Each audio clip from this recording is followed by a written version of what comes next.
ए भाई लोग, पवन सिंह के जौन गाना आइल बानू आरा में दोबारा अबू ना यार, जबरदस्त धमाका होके आला बा। एकदम कहत न माने भाई लोग सुताओ से एकदम जबरदस्त धमाका होके आला बा। दिल थाम के बैठी लोगन, काहे कि रोआ सबके बहुत ही बड़का धमाका मिले वाला बा। काहे कि ए गाना के लिखले बाड़े विक्की विशाल, राइटर विक्की विशाल, जौन की अवधेश प्रेमी के जीरो से हीरो बना दिए बड़े। तो आई ए पवन भैया, ए पवन भैया, रुको रुको रुको रुको, नाच देखे जाता रहा, हमरो के ले चला जोरे साला छुछु न लइका केना ज्यादा छुछु छुछु छुछु छुछु करे रहने कुत्ता कहीं का बड़ा दुगला बारे।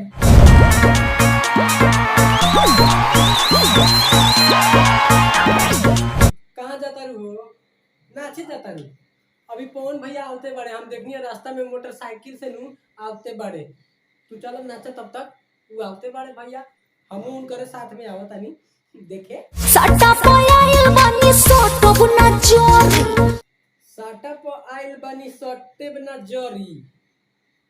अच्छा कमर हिलाइब जबले जोरी ही मरो कोरी। अच्छा हम ना ई पवन भैया कहता रे, ई पवन भैया कहता रे।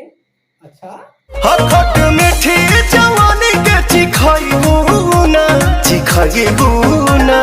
खट मीठी जवानी के चिखइबू ना।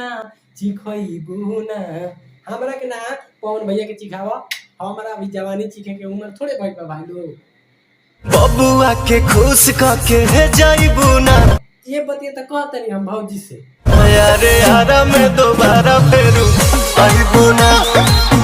आरा में दोबारा फिर आइबू ना।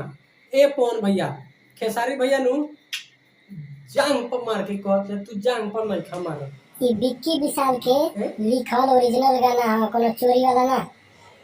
हाँ ई तो एकर का नाम सही बाटे कि हाँ ई ब्रांड गाना बनल बाटे।